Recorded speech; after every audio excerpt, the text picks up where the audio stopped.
Welcome. Be sure to like and subscribe for more scary stories, or I will come for you.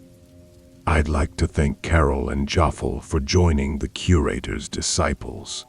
Also, a big shout out to Iron Sharpens Iron for rejoining for a third month. Your viewership is very much appreciated.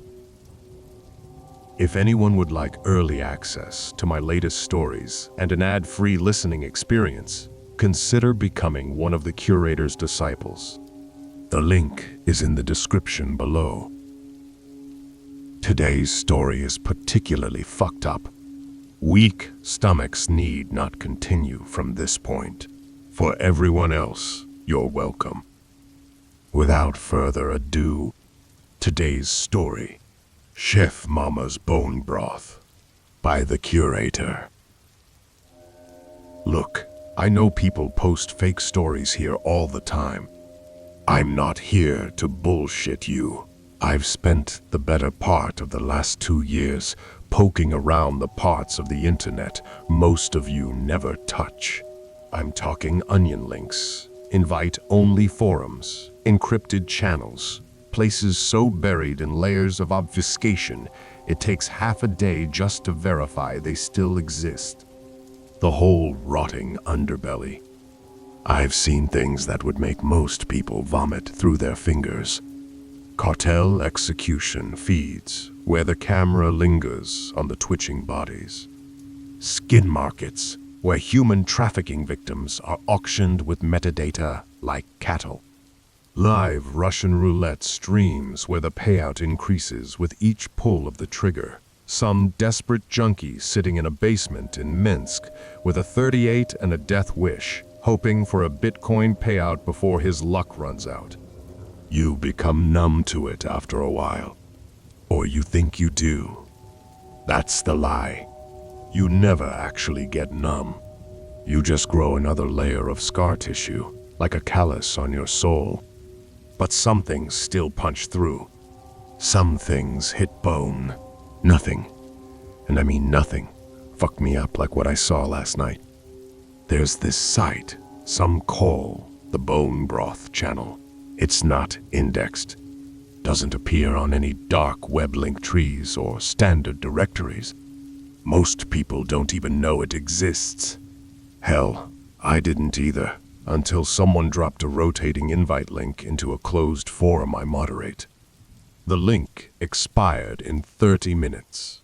The guy who posted it was a regular, usually just traded dead drop coordinates and malware builds. But this time he said, "You like cooking shows? This one's Michelin-starred horror." I thought it was a shitpost, just another troll playing at cannibal shockbait.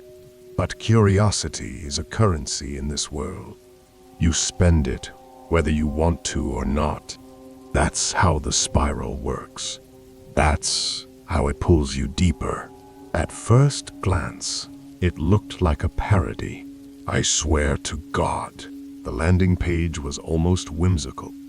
Warm beige tones, polished wood textures, a kitschy 1970s kitchen aesthetic, like something ripped from an old Better Homes and Gardens magazine. The site banner read the Bone Broth Channel in swirly cursive font. Beneath it, a looping animation played, a cartoon pot gently simmering over a flame with little clouds of steam forming hearts. There were no login prompts, no menus, no external links. Just a single, centered red button with 3 simple words, "Join the simmering." I clicked. No warning, no transition. The screen went black for half a second, then instantly bloomed into full screen. My monitors dimmed automatically, like the stream had triggered a command. The video feed began. There was no chat, no scrub bar, no sound at first, just raw feed. The camera opened on a close-up. A man, shirtless, strapped into a steel chair with industrial-grade duct tape wrapped around his limbs and torso. The chair itself was bolted to the concrete floor, and the surrounding room was cold tile and metal. An industrial kitchen, but not the sterile kind you see on reality shows. This was like a slaughterhouse backroom. Yellowish fluorescent lights buzzed overhead, giving the room a greasy sheen. Behind the man loomed an enormous stainless steel pot, easily 6 feet tall and steaming steadily. Its rim glistened with condensation. Thick rivulets of steam drifted upward, casting ghost-like shadows on the ceiling. The man was murmuring, barely audible. His mouth moved with the rhythm of someone praying or begging, though the words were too soft to catch. His skin had an unnatural flush, already pinked and glistening like he'd been exposed to radiant heat for hours. Sweat ran down his chest in thin, shiny trails. His eyes twitched rapidly, darting between the ceiling and the camera. You could see the primal panic.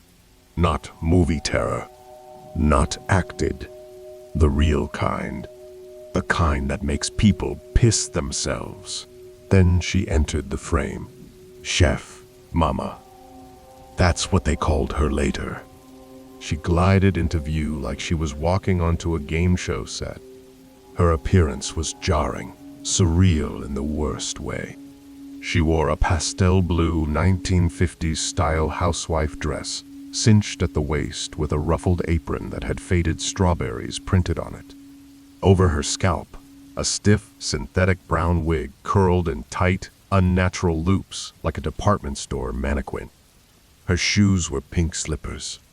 The absurdity of it made it worse. It was deliberate. Her face was concealed behind a porcelain white mask, smooth, featureless, with 2 black eye holes that... I don't mean paint or makeup. I mean something viscous and crimson dripped from the empty sockets, trailing in slow, syrupy lines down her cheeks. It didn't smear or run. It hung. She faced the camera, curtsied like she was on a cooking segment, and gave a playful wave. The gesture was almost cheerful. Then she turned toward the man in the chair. He was muttering more frantically now, his voice tremoring. I caught fragments. Please, no, my kids. His limbs were shaking against the tape, the strain pulling tendons tight beneath his skin. A second camera angle clicked on from above, showing the pot. It was boiling harder now, rolling bubbles in a red-tinged broth that sent up slow, oily vapor. And this is going to sound insane, but I swear I could smell it. Like the stream somehow triggered something synesthetic. Chef Mama pulled out a long glass bottle filled with golden oil. She unscrewed the cap slowly, theatrically, like she was presenting wine at a fancy restaurant. Then she poured the oil into her gloved hand and began rubbing it into the man's chest. She moved slowly, deliberately, almost lovingly, like she was massaging him before a spa treatment. Her hands glided across his slick skin, fingers working in circles. His eyes rolled back, and he screamed. Short, panicked sobs, and then snapped back into silence, like he was choking on his own breath. She leaned in and whispered something into his ear. The microphone didn't pick it up, but the way his jaw trembled and his body shuddered told me enough. Whatever she said broke something in him. Then, a caption popped up at the bottom of the stream. No fanfare. Just clean, sans serif white text on black. Today's meat, Dean Holloway. Fresh. Australian. 37 years young. That was the moment it hit me. This wasn't theater. This wasn't fake blood and ARG-level immersion. This was real. Dean Holloway was real. His eyes locked on the camera, and I could feel it, like he was pleading with me to do something. As if some last dying hope in him believed the viewer could intervene. Chef Mama rolled out a chrome cart. It rattled slightly. On it were bundles of herbs, sage, rosemary, thyme, and long-stemmed stalks I didn't recognize. There were seasoning tins, butcher's twine, a meat thermometer. Like she was about to slow roast a brisket. The man pissed himself. It poured out in a torrent, splattering across the tile and puddling beneath the chair. The camera didn't cut away. They left it in frame, deliberately. No shame, no censorship. Like it was part of the recipe. Then the chat popped on, unbidden. I didn't activate anything. There was no input box, just a rapid cascade of emojis, laughing skulls, flames, clapping hands, stacks of coins. I realized then that I wasn't alone. I wasn't the only viewer. I was part of an audience, a silent audience. She picked up a ladle the size of a shovel and dipped it into the pot. The liquid it pulled up was thick, glossy, deep red. Bits of herbs and fat floated on the surface. She sipped it, paused, smacked her lips like a wine critic, then slowly turned to the man in the chair. And for the first time, she spoke clearly. Her voice was soft, playful, almost maternal. Let's begin the simmer. I should have clicked out. I should have yanked the Ethernet cable out of the wall, shattered the screen with a coffee mug, or pulled the breaker to my entire apartment. But I didn't. I watched. I told myself I needed to document it, save the stream, get screenshots, evidence. Something I could report, maybe send to a journalist, or leak to the right subreddit. But the truth is, part of me couldn't move. Not from fear. This was something deeper, something primordial. I felt like I was watching a ritual, like I'd stumbled into some dark, sacred space that humans were never meant to see. I wasn't just witnessing torture. I was staring into the mouth of hell, and it was smiling back at me. The stream continued in total silence, except for the environmental sounds in the room. That silence somehow made it worse. No music, no narration, no jump cuts or edits to distance you from the reality. Just the hiss of the steam, the gurgling of the broth, the low electrical hum of fluorescent lights, and Dean Holloway's ragged, panicked breathing. It was all so intimate. Chef Mama began to hum. It wasn't any melody I recognized. It sounded homemade, discordant, like a lullaby constructed out of butcher hooks and bone saws. There was something off about it, like the tune was built to calm animals right before a bolt gun punched through their skulls. It scraped at the edges of my sanity like a dull blade. She opened a small ceramic spice jar and took a deep inhale, eyes closed like she was savoring perfume, before sprinkling the contents across Dean's chest. The green flakes clung to his sweaty skin, sticking like moss to damp stone. He flinched at her touch, trying to jerk away, but the tape held. Then she turned and walked to the pot, heels clacking softly on the slick tile. With an effortless twist, she cranked a valve at the base. A blast of white-hot steam hissed out from the lower vent, screaming into the room like a released pressure demon. The metal walls glistened. The temperature gauge next to the pot jumped, slowly ticking past 90 degrees. Dean began to hyperventilate. His chest rose and fell in shallow, rapid jerks. His mouth opened wide, gulping at air, eyes darting in every direction.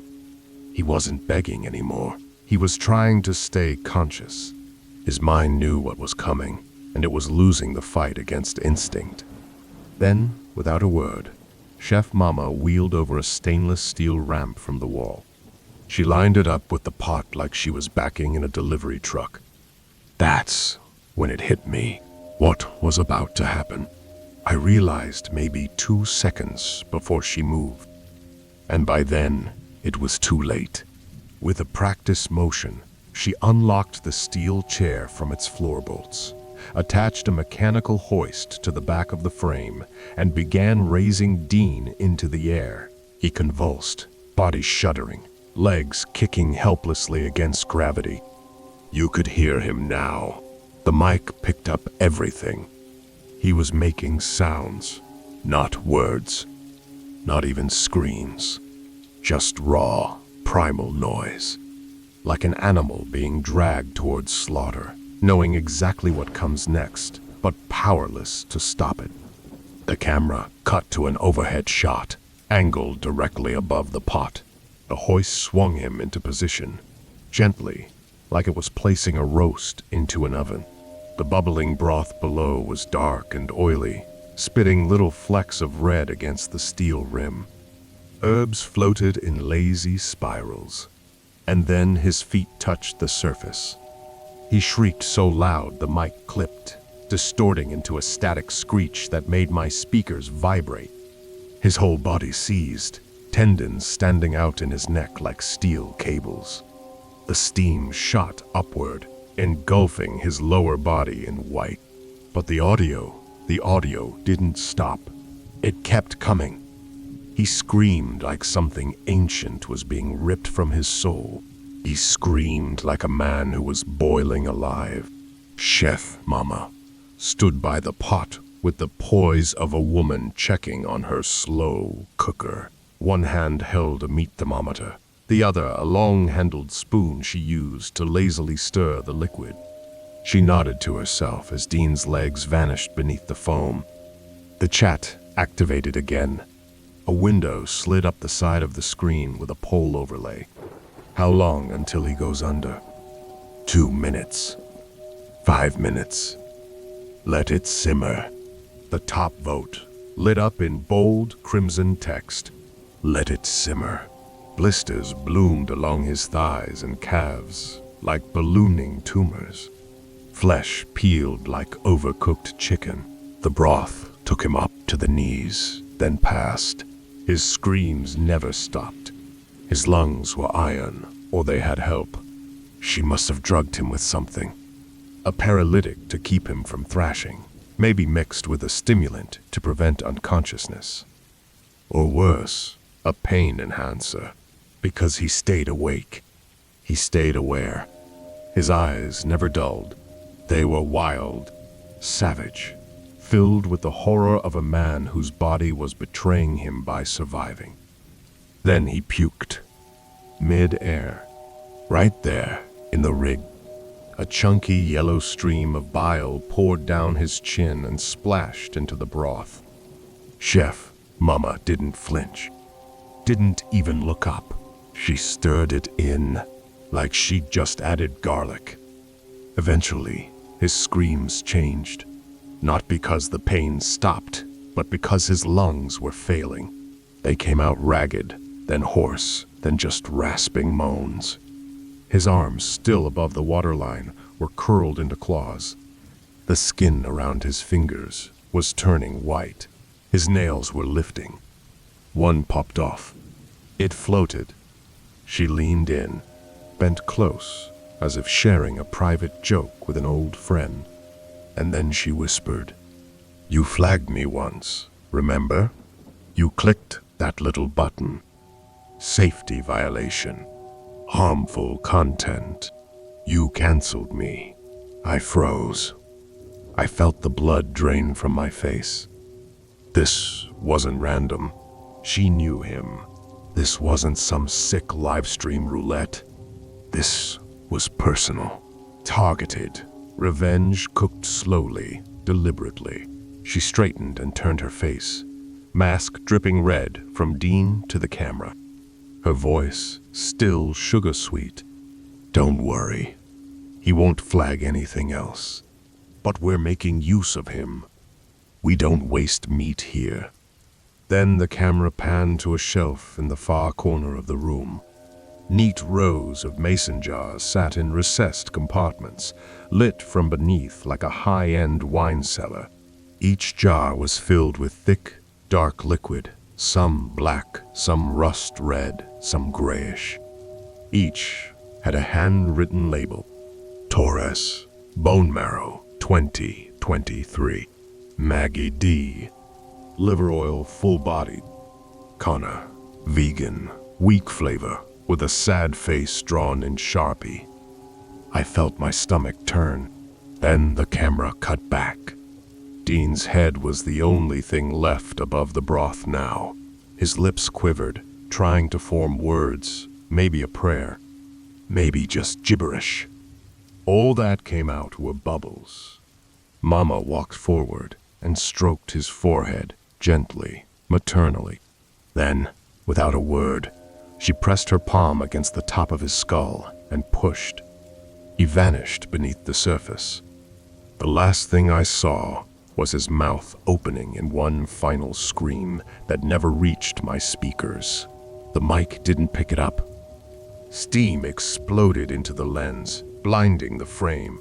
The broth boiled violently, churning and snapping. Bits of skin and hair floated up, circling the pot like garnish. Then she turned back to the camera, smiled. "Stock's ready. Shipping begins tomorrow. All subscribers at the gourmet tier will receive a sampler." The screen went black. I didn't move for maybe an hour. I sat there, staring at my reflection in the black monitor, soaked in cold sweat, breathing like I'd just sprinted a mile. My hands wouldn't stop shaking. Eventually, I ripped the battery from my laptop, deleted every file, wiped the drives. I didn't stop there.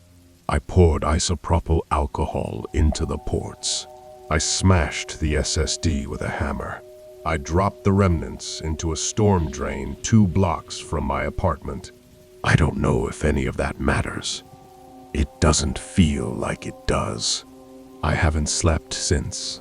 Every time I close my eyes, I see bubbles. I hear that humming, and I swear to God, I still smell the broth. It clings to me, hides under my fingernails, lurks behind my teeth. If you ever get an invite link to something called the Bone Broth Channel, don't click it. Don't open it. Don't watch. You're not the viewer. You're the ingredient. I told myself I wouldn't go looking, that I'd move on, delete everything and pretend it never happened. But that's the thing about true evil. You don't get to just look away. It doesn't let you. It festers behind your eyes like a tumor in your thoughts. Every blink brings back the boiling. Every quiet moment echoes with that lullaby hum. It grows in the silence, in the static between your thoughts, until you start to wonder if you're part of it just for knowing, just for witnessing and doing nothing. So, yeah, I went back. Not to the stream. That went dark an hour after the broadcast ended. The page 404'd. The invite link expired. No cache. No history. No digital trace. Like it had never existed. But I still had a name. The Stock Society. At first, I thought it was just a twisted-in joke that Chef Mama whispered to make it sound more theatrical. A serial killer's branding. But then I remembered the shelf, the labels, the organization. The whole thing had been too deliberate, too structured. This wasn't a one-off gore show for sadists. It was a system, a machine, a supply chain. And I'd seen just one link in the chain. So I started digging. I scoured old caches of onion link directories, mostly broken, mostly outdated. It was like sifting through a graveyard of dead sites and forgotten horrors.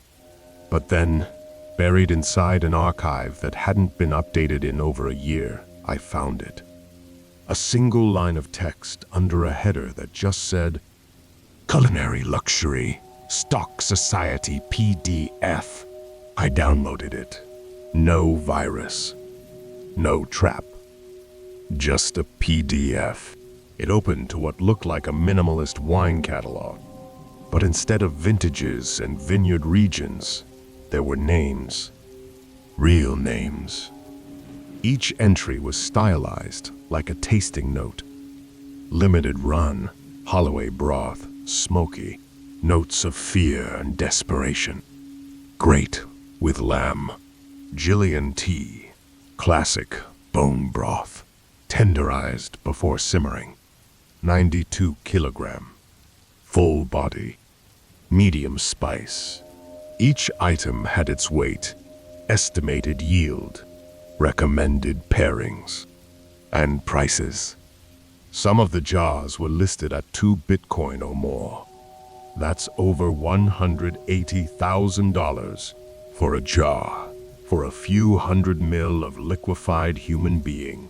I sat there staring at the screen, trying to convince myself this was performance art.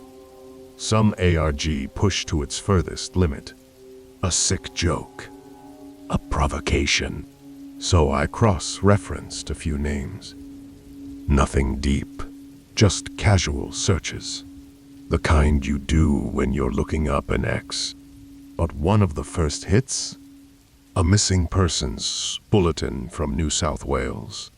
Dean Holloway, reported missing in 2024. Last seen outside a shelter in Penrith. Staff said he disappeared after mentioning he was meeting someone about a video job.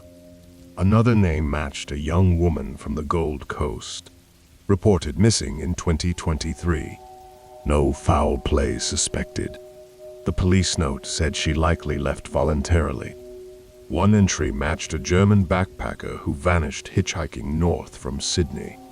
Another was a former chef whose last known communication was a WhatsApp message from the outskirts of Byron Bay. This gig sounds sketchy, but quick money. Will update. He never did. They all had one thing in common. No one looking. No families pushing the media. No high-profile outcry. The perfect ingredients. Eventually, I found a lead on a closed forum hosted on a darknet service called MyerHost. The site itself was impossible to register for. No sign-up, no public front. You had to be invited. And not just by a member. You had to be vouched for by someone who had tasted. That's what they called it. Tasting. I found snippets, breadcrumbs left in anonymous blog posts, scrubbed metadata, fragments quoted on web rings, like ghosts trying to whisper through firewalls. One post stood out, scrawled in broken syntax and laced with culinary metaphors. You don't understand the depth of flavor until you've had a broth made from someone who fought. It's in the marrow, the rage, the terror. It seasons it. Another one was worse. Just one sentence. I used Dean's stock for a foe. My wife never stopped talking about it. Had no idea. They're out there. Rich, hidden, protected. People who eat human broth the way you or I sip wine. People who get off on it. Who collect it. Who host tasting parties. And I watched the process. From start to finish. I don't think I'm safe. 2 days ago, I got an email. No subject. No body text. No sender. Just an address composed of a random string of letters and numbers. It slipped past my spam filters and landed directly in my inbox. One attachment. A JPEG. At first, I didn't open it. I told myself it was bait. Malware. But my curiosity, it's a disease at this point. I clicked. It was a photo. A glass jar. It was empty. A sealed metal lid. A clean white label written in the same neat handwriting from the shelf I saw in the stream. My name was on it. Jake, aged 28, slight bitterness. Best in stew. I sat, frozen. My skin went cold. My stomach flipped, like something inside me recognized it, as if it were a death notice, with my name stamped across it in blood. I haven't left my apartment since. I unplug everything at night. No lights. No phone. I cover my webcam. I haven't answered a knock at the door in 48 hours. My blinds stay shut. My doors are locked with furniture braced against them. I don't even go near the windows after dark. I've swept my apartment twice for hidden devices. Left notes taped to my bathroom mirror. Don't trust the tap water. I put my toothbrush in a sealed bag. I eat only canned food. I sleep with a knife next to the bed, but I still feel watched. I don't think this is over. I think they knew I watched. I think I wasn't supposed to see the whole stream. And now I'm on the menu. If I disappear, if I stop posting, if this account goes dark, if you find my inbox unanswered, if you never hear from me again, just remember, they boil people alive. They seal them in jars. They ship them to paying customers who brag about the flavor profile of your final screams. This is real. And if you're reading this, you're not watching from the outside. You're just further down the queue. This is the Curator. I hope you've enjoyed today's scary story. Until next time.